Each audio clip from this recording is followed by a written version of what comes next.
Good afternoon. Welcome back to my kitchen. Truffles for the Chocoholic.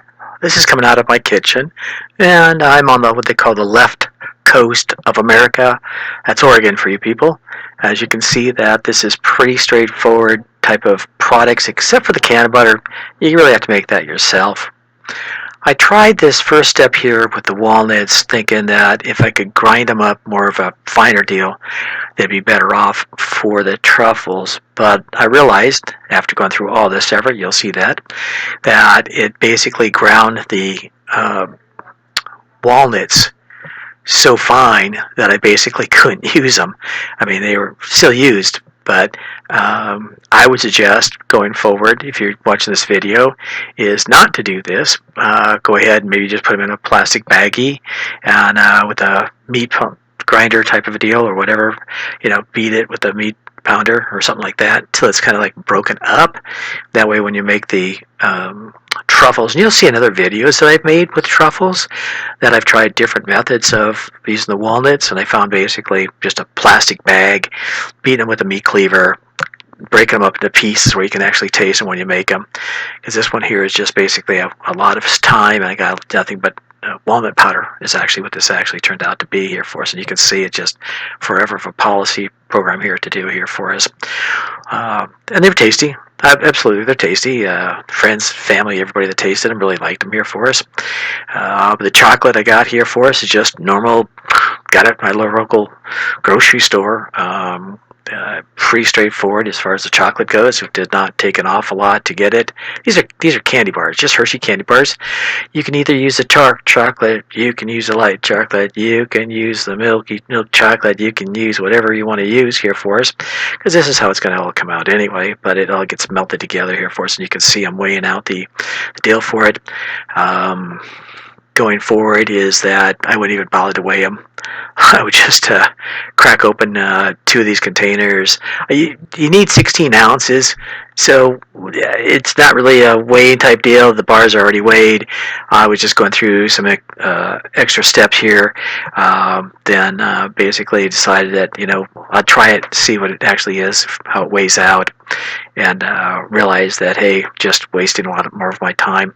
Did not really need to go that far for it, but just adding in the Cannabutter, adding it into the chocolate, and then basically is going to stick it into something that you can do a double boiler for, because basically is that you want to stick this over a double boiler and let it steam. You don't want to stick it directly on a hot heat.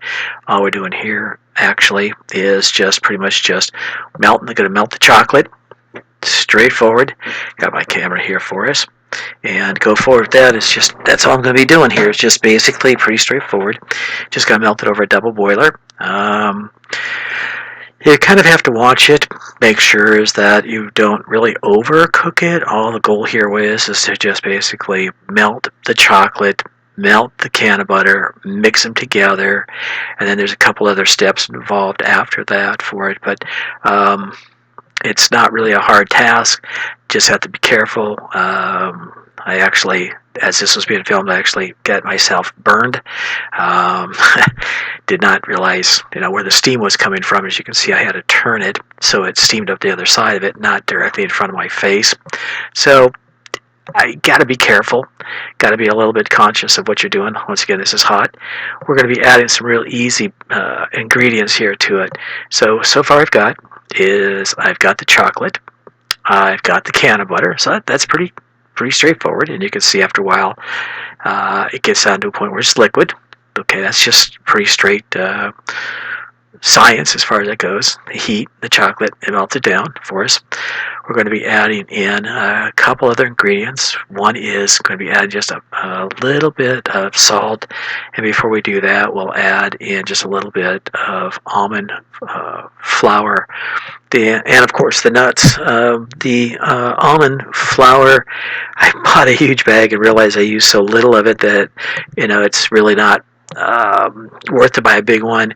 And now at my grocery store, they basically have those self-filling bins, and I just get a little small bag that holds maybe a couple tablespoons of the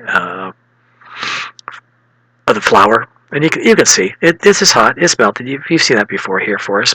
No big deal here for us. So then what I'm going to do this time is I'm actually going to roll them in some cocoa powder. This is just regular cocoa powder you buy at the store, nothing in particular for it. I'm just going to do a really easy deal here for us. A little bit of some chocolate. Like I said, this is just cocoa powder. You can buy it in the local grocery store. Nothing unusual about it or anything like that here for us. I just kind of like mush it all together, which is another step I probably wouldn't do in the future. I think it's a little bit overkill to the product. I would just maybe at this point say forget all this extra work and move forward with it. But at the time, I was playing around with Truffles, and so it was a little bit different here for us. And as you can see, this chocolate has now been a little bit more heated up, cured up a little bit more here for us. And you can see you have to actually wait for it to settle up a little bit. Otherwise, you just have liquid chocolate. It'll be very difficult to roll or to play with and stuff like that. And I would not measure it out at this point. After I filmed this, I was thinking, the easiest thing to do would be is just to buy some of the silicone molds, from Amazon or something like that, instead of going to all this effort. And I could just spread this chocolate, 5 times easier. But, as you go through it, I was kind of like following some friends' instructions on how they did it. And they said, well, you have to use this and use that. And nowadays, as you can see, I'm trying to measure for exactness to it, which is really ridiculous. Like I said, nowadays, I would just go out and, after I filmed this, I realized I was looking through Amazon. It's like, I just get those silicone molds. I could just as easily just shove this stuff in the silicone mold. They're already, preformed for you. Just have to throw in the chocolate in, throw it in the refrigerator, let it cool, call it good. This way here is, you got your hands sticky, got your hands involved with it, got a lot of gooey stuff on it. As you can see, there's no consistency for sizes. I'm weighing them out, and you'll see that they don't come out as perfect as you kind of would want them to. And to be quite honest with you, they're quite large. Truffles are more of a small handheld type of a munchie, and as you can see, these things are just, they're you'll see how large they are. They're beyond the large size here for us. So going forward, a couple things is, one, the nuts. I would not run them through a machine like that. I would just stick them in a bag and just beat them with a meat hammer type of a deal you use for tenderizing meat. I wouldn't go through measuring all the chocolate. Seems like an awful waste of time. My next time I do these truffles is I'm going to get a silicone deal and a silicone mold and just pour them in and just do a real easy, simple, small. As you can see, I made 6. This thing probably could have actually made probably 40 of regular size.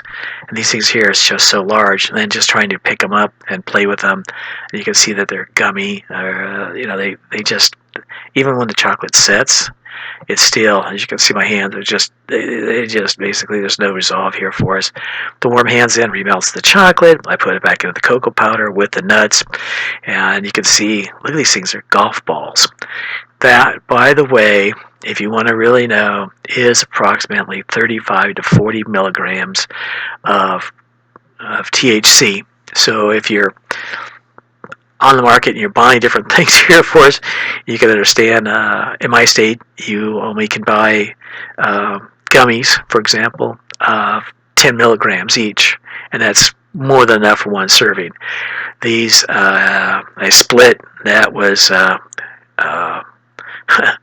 quite an afternoon. You can see my hands here for us. So out of all that work, I made 6.